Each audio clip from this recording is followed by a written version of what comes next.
What's up, guys? I typically don't make videos like this, but I figured why not start with Season 2 coming up. You know, what can it hurt to make some patch note videos? Won't keep you guys waiting. Let's jump straight into it with what's going to be expected in patch 1.7. First, we can start out with increased spawn rate and speed of meteor showers. So the meteors are going to be coming more often, and they're going to be falling to the earth faster than they did before. This all comes into play with the new alien meteor shards that are going to be found inside the meteor cores. These are going to be used to craft exotic and legendary weapons and gear. So everyone's going to be running around with karmas, comrades, Zeus beams, night vision helmets, exotic bodies and helmets as well. It's going to be absolutely crazy. Now, with that being said, there are some other twists with this Cataclysm event. Alongside the alien meteor shards, there's going to be better loot and increased head drops from monsters. In my opinion, this is probably to drive more money into the economy. So for people that don't have the arbiters unlocked and all that, they can just go ahead, farm a bunch of mobs, get those heads, sell those, make money, and upgrade their faction so they can start buying the arbiters, the basilisk, the cores, all that kind of stuff. This is going to be really good for money. So if you're short on money before the season ends, go ahead, kill some mobs. You'll be getting some increased head drop for money. Next on the list, we have rare mineral nodes have an increased spawn rate. This is going to go along with making more money. So you're going to be able to do some farm runs if you're not so much of a PvPer, or if you don't really have gear. You can go out, kill mobs in jungle or on Crescent, get those extra heads, farm those rare mineral nodes. They're all going to have increased spawn rates, so the money's going to be flowing nice and easily. Moving on, there are going to be more frequent storms, and the days are going to be shorter. So you're going to want to bust out those NV helmets that everyone's been saving, or go farm some meteor cores, get the alien meteor shards, and craft some NV helmets so you can see during the storm. Going into the storm, evacs are only available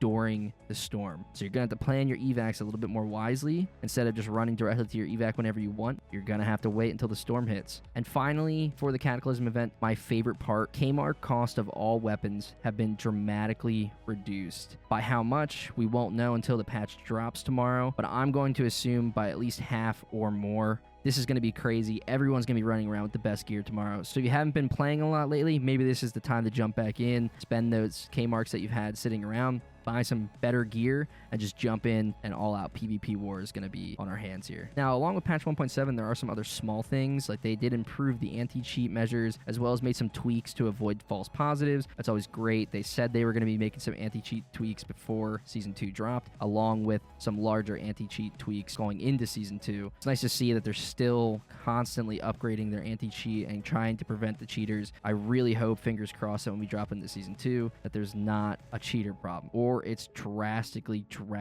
reduced. With some of the bigger names of streamers coming back to give the game a try in Season 2, if they run into cheaters, it's just going to be a shit show. Next thing on the list, and I think this is something that everyone has been complaining about lately, is cheater compensation is finally fully restored back to its original working order. There was a bug in the system. Toast kind of went over this in the Discord, that there was a bug that was making cheater compensation packages, certain ones, get lost in the system and prevent them from going out to the players. With this new patch, it should be fully restored back to working order, and most of the cheater comps that have been lost or have been stuck pending should be sent out to the players. With that being said, I have been made aware that some of the packages will get lost in transmission due to the bug. They're just unrecoverable, but there's only 6 days left in the season, so it's not that big of a deal. But rolling into Season 2, having the cheater compensation fully working again is going to help a lot.